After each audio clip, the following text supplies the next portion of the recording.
Paz do Senhor para os irmãos. Louvamos a Deus por tudo que Ele nos tem concedido, né? Por tudo aquilo que Ele nos tem dado. Hoje nós estudaremos uma lição onde nós começaremos a entrar na parte em que Jó começa a ser questionado e pressionado pelos seus amigos em relação às tradições, né, religiosas deles. Então hoje nós vamos estar estudando a lição 6, a teologia de Elifaz. Só os pecadores sofrem? O texto áureo diz assim: Lembra-te agora, qual é o inocente que jamais pereceu, e onde foram os sinceros destruídos? Segundo eu tenho visto, os que lavram a iniquidade e semeiam o mal, cegam isso mesmo. Está em Jó, capítulo 4, versículos 7 e 8. A verdade prática diz o seguinte: embora transcendente, Deus tem prazer em se relacionar com o homem terreno, né? Então nós vamos estar estudando o discurso de Elifaz.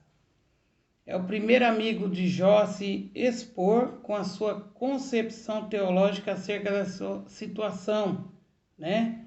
Ou seja, a situação em que se encontrava.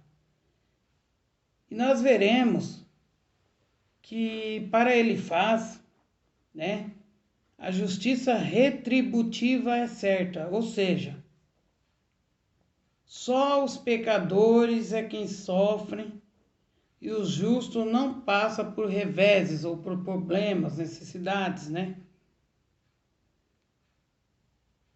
No pensar dele, no entender dele, Jó contrariou o ensinamento e por isso ele feriu a ortodoxia, ou seja, aquele mandamento que é onde a pessoa, sendo um servo de Deus correto, ele segue todas as leis, entre aspas, né?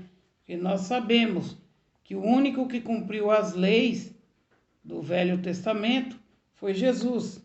Nenhum outro conseguiu cumprir as leis tão corretamente como deveria ser. Ou seja, ele feriu aquela parte onde as pessoas, né, defendem a religião como unhas e dentes, ou seja, defende o ponto de vista da doutrina religiosa de forma ferrenha, que ele deveria guardar, né? Ou seja, que ele deveria cumprir. Ou seja, nós vamos ver as respostas de Jó para cada acusação de Elifaz. O primeiro tópico diz assim: os pecadores no contexto da justiça retributiva. Tudo isso seria teologia, né? A teologia de que você faz o erro, você peca e aí você paga por esse pecado. A lei da semeadura e da colheita é o primeiro tópico. Depois de firmar um princípio oriental de cordialidade, ou seja, um princípio da forma como eles se entendiam, né, mantinham uma situação cordial, Elifaz se dirige a Jó com uma defesa contundente do pensamento teológico tradicional, a justiça retributiva, ou seja, era algo que para eles já era da cultura.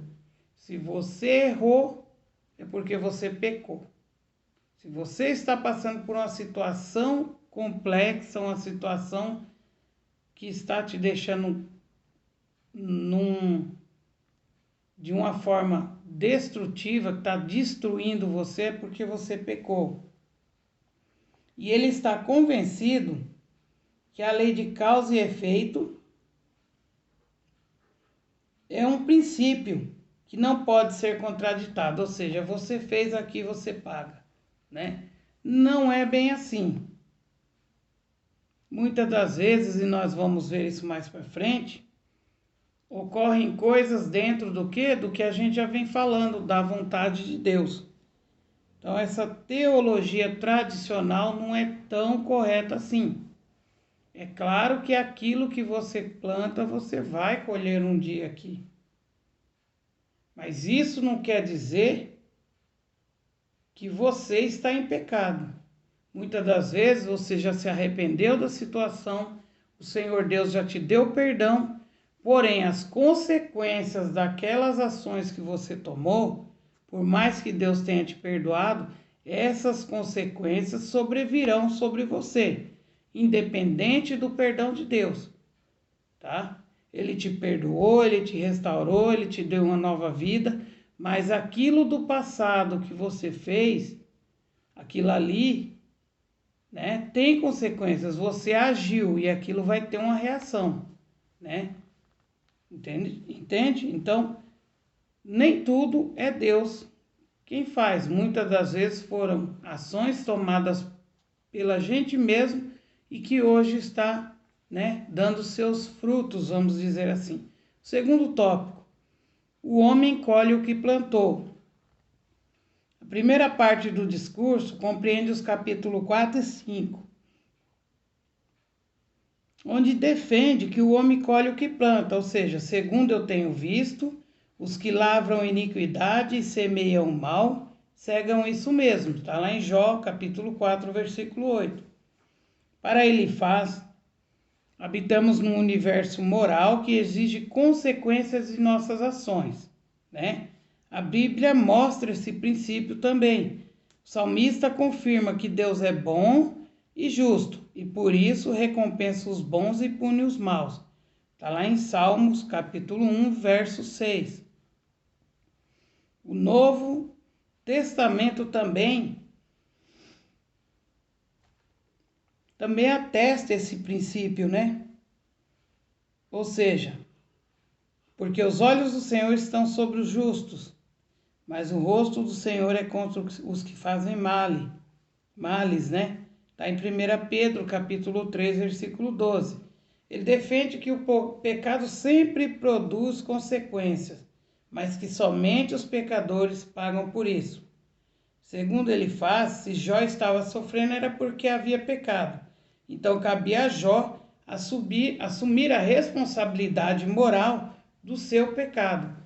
Porém, né, não só os pecadores pagam. Porque mesmo, como eu disse no começo aqui, mesmo que nós tenhamos nos arrependido e o Senhor tenha perdoado os nossos pecados, ações antes de nos entregarmos ao Senhor ou de reconhecermos o nosso erro, elas vão criar reações e elas vão ocorrer, né? Porque aquilo ali foram decisões que nós tomamos e aquilo pode trazer tanto benefício quanto malefícios para nossas vidas, né? Independente se servimos ao Senhor ou não. É claro que uma pessoa que vive uma vida de pecado, ela vai ter mais problema do que aquela que procura viver dentro da vontade de Deus. Isso é claro, é lógico, a gente não está dizendo que não. Mas toda decisão que nós tomamos, ela vai ter uma reação, seja boa ou ruim, tá bom? Isso é da vida do ser humano. A própria Bíblia aqui explica isso. Mas ela não diz que é só os maus. Isso aí foi uma percepção do salmista, uma percepção de Pedro. Só que nós sabemos que não é assim, né? Quantos são os que fazem acusação precipitadas quando alguém passa por um momento delicado na vida, né? Ao julgar, muitos cometem injustiça e esquecem de que Deus é quem pode ver todo o lado da questão.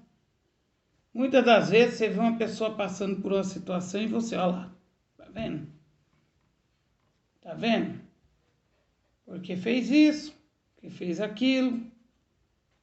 E precipitadamente tomamos para nós como verdade que aquela pessoa agiu de forma contrária à palavra de Deus. Muitas das vezes é Deus provando, muitas das vezes é Deus permitindo-se passar por aquilo por um aperfeiçoamento. Então, quem vai conhecer tudo é só Deus. Porque o ser humano, ele tem uma mania, e isso é do ser humano, de às vezes tomar um lado da história e abraçar aquele lado. Muitos de nós não sabemos agir com imparcialidade, onde se atém aos fatos e não à pessoa, porque é meu amigo, porque é meu vizinho, porque é meu irmão, é meu parente, então eu tenho que estar do lado dele. Não, nós devemos ser imparciais e ver os fatos. Se for da vontade da pessoa, nos deixar conhecer a situação de ambos os lados. Fora disso, o meu conselho é: não opine e nem saia espalhando nada, porque muitas das vezes acabamos, em vez de ajudar, atrapalhando as pessoas. Terceiro tópico, a queixa de Jó. Jó, em sua defesa, ele se contrapõe àquela teologia de Elifaz, né? De que a base de como o universo governado por uma lei moral de causa e efeito, né? Ou seja, a base de como essa lei moral, né? Que haveria recompensa para os bons e punição para os maus, Elifaz não estava de todo errado, mas equivocou-se quando ele pensou que esse pressuposto era o único existente, é o que eu acabei de dizer. Não é só isso que existe, né? Ou seja, parte da verdade, mas não toda a verdade. Essa teologia, no caso dele, não se aplicava a Jó, né? Ou seja, Jó não aceita a tese de Elifaz e por isso se sente alienado de Deus, ou seja, ele está alienado a Deus e não como amigo de Deus. Então, uma pessoa que está próximo de Deus, mas não tem, né, nenhuma segurança em Deus. E também de si mesmo, ou seja, do mesmo jeito que ele está distante de Deus, ele está distante dele mesmo, ele já não se reconhece, ele não está em condição de se reconhecer, né? Ou seja, também dos seus amigos, ou seja, ele vê os amigos distantes dele também. E se queixa pela sua atual situação, ou seja, começa a se lamentar. E essa queixa é fundamentada, né, nos antigos pressupostos teológicos, ou seja, ele não aceita, mas ao mesmo tempo usa esse pressuposto teológico para dizer que é justo, não estava em pecado e não merecia sofrer, né? Ou seja, e aí ele se queixa a Deus. Lá em Jó, capítulo 7, no versículos 11 até o 21, desejando um diálogo com o Altíssimo, ou seja, desejando que o Altíssimo abrisse uma exceção e conversasse com ele, né? Ele não queria explicação baseada em teologia antiga, em teoria de teologia antiga, mas uma conversa sincera através de um relacionamento direto com o Criador, né? Ou seja, uma hora ele usa teologia humana, outra hora ele quer algo sincero, um papo reto com Deus, né? Sem pessoas intermediando, mas ele e Deus falando diretamente. E Jó fala com ele, e Deus fala com Jó. No momento da dor, a melhor coisa é se dirigir pessoalmente a Deus. Tem pessoas que reclamam para todo mundo quando está com a dor, quando está com a necessidade, mas se esquece de falar com Deus. Ou seja, eu falo com José, com a Maria, com João, com o tio, com o vizinho que não serve a Deus, com um monte de pessoas. Em vez de entrar no meu quarto, fechar a minha porta e elevar os meus olhos para o alto, de onde me virá o socorro, né? E orar a Deus. Então, muitas das vezes, a gente não tem as coisas resolvidas, porque em vez de buscarmos aquele que pode resolver, que é o Senhor Deus, nós fazemos questão de falar com todo mundo e esquecer-se daquele que é dono de tudo. E é isso que é o nosso erro, né? O segundo subtópico, os pecadores no contexto da tradição religiosa. Primeiro, ortodoxia engessada. No segundo discurso, lá em Jó, capítulo 15, versículos do 1 ao 35, ele argumenta que as palavras de Jó são ameaça ao dogma religioso aceito. Ou seja, as pessoas deixam de servir a Deus para servir a dogmas, né? A costumes aceitos pelo ser humano, que muitas das vezes não se atém à doutrina da palavra de Deus, né? E aí é onde vem essa palavra. E tu tens feito vão o temor e diminuis os rogos diante de Deus. Está lá no capítulo 15, versículo 4. Ou seja, se Jó estivesse certo, a religião tradicional que ensinou a prosperidade dos bons e o sofrimento dos maus estaria errado, como de fato nesse caso estava errada, né?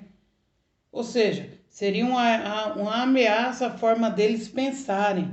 Quando você começa a usar a palavra de Deus, pessoas que não aceitam, que estão mais preocupadas em costumes de igrejas, em dogmas, eles não vão aceitar, eles vão resistir. Sabe por quê? Porque muitas das vezes é mais fácil você jogar uma carga em cima de uma pessoa que ela não pode levar e você ficar fazendo isso como os fariseus faziam com o povo de Israel no tempo em que Jesus começou o seu ministério.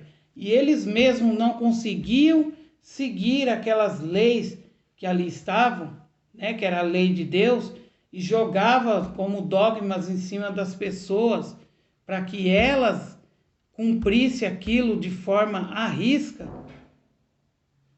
Elas estariam o quê? Defendendo uma forma de pensamento que, se fosse mudada como Cristo veio para mudar aquilo, começou a criar reações, né? Hoje em dia é do mesmo jeito. Quando uma determinada denominação tem um determinado dogma ou costume e alguém mostra que na palavra de Deus aquilo ali não é coerente com a palavra de Deus, cria-se discussões, cria-se atritos. Então, muitas das vezes é melhor orar ao Senhor e pedir para o Senhor revelar àquela pessoa aquilo do que você ficar tentando contrapor aquilo que a pessoa já está enraizado nela e que ela está acreditando, mesmo que você mostre na Bíblia que aquilo está errado. Muitas das vezes é melhor orar ao Senhor para que o Senhor abra a mente dele. Amém? E ele ataca Jó de uma forma muito contundente, ou seja, ele está firme ali, que as suas palavras, dizendo para Jó que as palavras de Jó não revelam sabedoria, mas são palavras ao vento, ou seja, o que você fala não tem valor, você não está usando de sabedoria. É assim que as pessoas agem quando vê que você está indo dentro da palavra e ela não quer aceitar. Então nós temos que tomar cuidado para isso não virar contenda e pedir a Deus que oriente essa pessoa através do quê? Orando por ela. Segundo, uma ameaça à tradição religiosa, né? No versículo 7 do capítulo 15, ele apela para a tradição religiosa como forma de validar o seu princípio, né, teológico. Que sabes tu que nós não sabíamos? Que entendes que não haja em nós? Ou seja, há entre nós encanecidos e idosos, muitos mais idosos do que teu pai. Ainda que fosse homem sábio, Jó não era mais sábio nem mais antigo do que o dogma que ele estava negando. Ou seja, a igreja tem tradição, a nossa teologia tem tradição. Então, não vem você dizer que você sabe mais do que nós. Mas quando você está enraizado na palavra de Deus, a sabedoria não é sua, a sabedoria é do alto. E muitas das vezes, essas pessoas, como eu já disse, não vão aceitar. É por isso que você tem que orar, buscar a Deus, para que Ele te dê as palavras corretas, para que você venha usar essas palavras com essas pessoas. Caso contrário, você não vai convencer elas, né? Terceiro subtópico, um defensor celeste, né? Em sua defesa, Jó se contrapõe. E não podemos esquecer que a resposta de Jó deve ser ouvida na forma poética, conforme é em Salmos, em forma de oração e súplica, recitados dessa forma. Ou seja, isso evita aquele literalismo, onde a pessoa lê ali um negócio rígido e já é aquilo.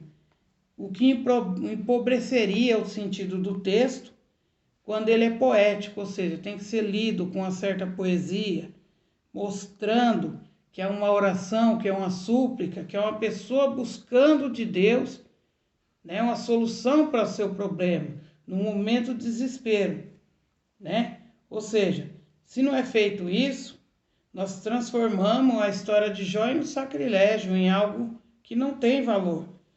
Jó reclama, mas não blasfema contra Deus, né? Tem consciência que a teologia do seu amigo firmava-se na terra, ou seja, era coisa do ser humano, mas ele apelava aos céus, ou seja, a Deus. A sua fé o projeta para o alto, à procura de quem possa defendê-lo, ou seja, procurando a pessoa certa para defendê-lo, que era Deus. Ou seja, ele procura um defensor que interceda por ele no céu.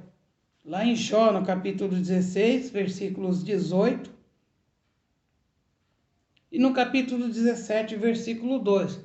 Nesse caso, nós temos aqui Isaías, contexto de Isaías 53, versículo 4 e 5, onde fala de Jesus, onde fala que ele tomou sobre si as nossas enfermidades, carregou nossas dores, porém nós, os culpados, considerávamos ele culpado, ferido e afligido de Deus. Não parece com Jó? Onde os amigos deles tinham ele como culpado, ferido e afligido por Deus. E nós tínhamos Cristo dessa forma. E na verdade aquilo ali tudo era por causa de nós. Mas ele foi ferido por nossas transgressões, moído por nossas iniquidades, e o castigo que nos traz a paz estava sobre ele. Ele quem? Jesus. Por suas chagas fomos sarados. Ou seja, ele precisou sofrer, ele precisou ser machucado, ele precisou ser moído, né? Para que nós fôssemos restaurados. Ou seja, Jó se expressa em linguagem poética, mas a sua mensagem é profética, conforme falamos aqui de Isaías 53, 4 e 5, aonde ele anseia por um mediador e prenuncia o justo advogado que é Cristo, conforme 1 João, capítulo 1, versículos 5 e 7. Lá em 1 João, se a gente prestar atenção, né? Se a gente olhar com cuidado, 1 João, capítulo 1, versículos 5 e 7. É esse. Este é o evangelho que ouvimos dele e vos declaramos, que Deus é luz e nele não há treva nenhuma.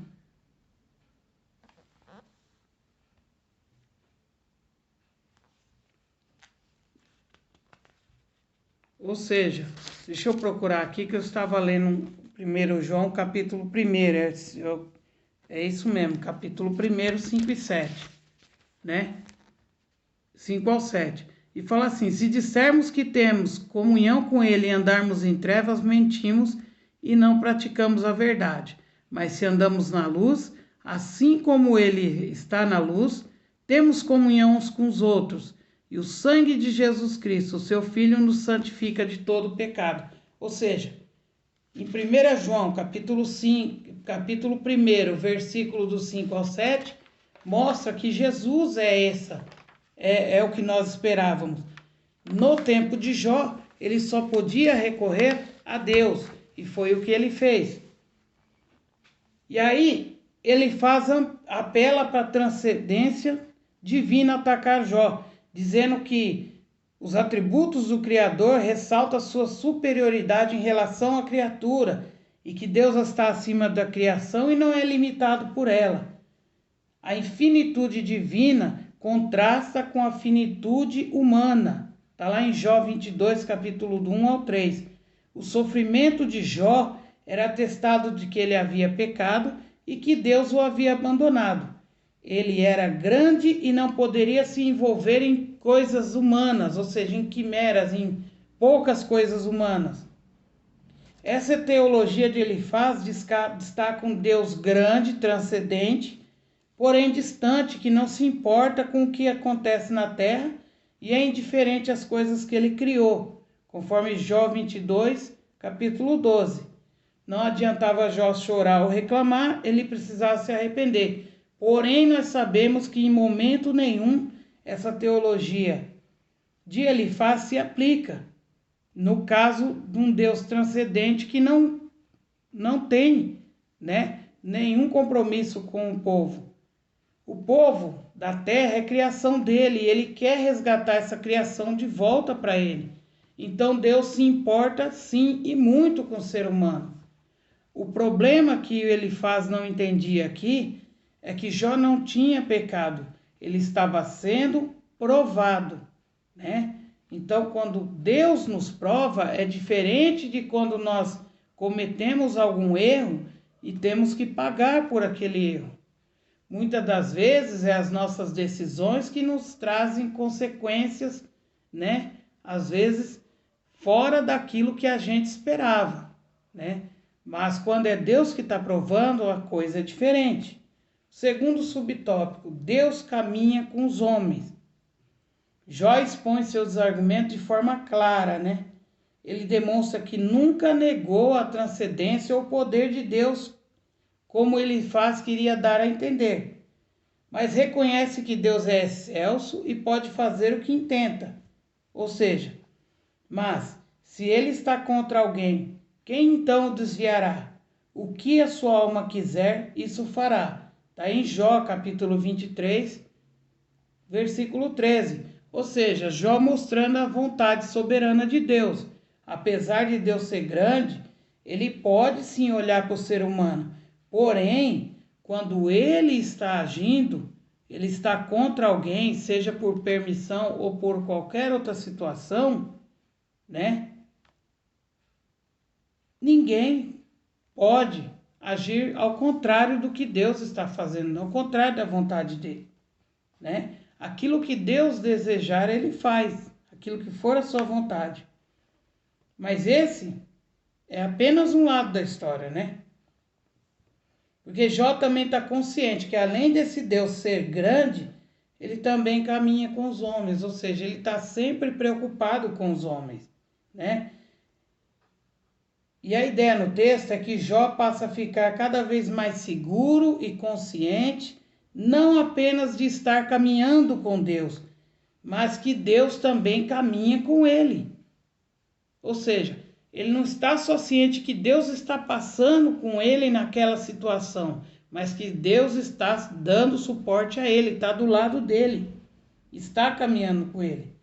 E é exatamente isso, Não devemos temer ficar diante de Deus, pois estar andando com Deus é reto.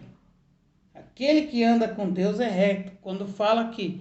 Quando ali na passagem fala, e Enoque andava com Deus, quer dizer que ele era um homem justo, um homem segundo a vontade e o coração de Deus. Jó também era assim. Em Cristo Jesus, Deus caminha com os homens. Ou seja, quando Jesus esteve na terra, era Deus representado através de Jesus caminhando com os homens. Sendo o Altíssimo transcendente, ele se envolveu com os seres humanos nos diversos detalhes da vida, ou seja, ele acompanhou vários detalhes da vida junto com o ser humano, viveu entre nós. Ou seja, nós devemos sempre procurar nos achegarmos a Deus e andarmos com Deus. Estudamos aqui o pensamento teológico de Elifaz, onde para ele só os maus sofriam infortúnios da vida. Ele estava convencido de que, ao negar, reconhecer de que estava em pecado, Jó era contra a religião tradicional, que sempre seguiu, e as desgraças e associou as desgraças ao cometimento de pecado. Para ele, Jó estava abandonado por Deus e isso era a prova irrefutável que havia pecado. Jó o contrapôs, defendeu sua integridade e mostrou a sua comunhão com Deus, né? Que nós possamos também estar em comunhão com o Senhor Deus. Que o Senhor Deus vos abençoe. Estejam todos na paz do Senhor Jesus.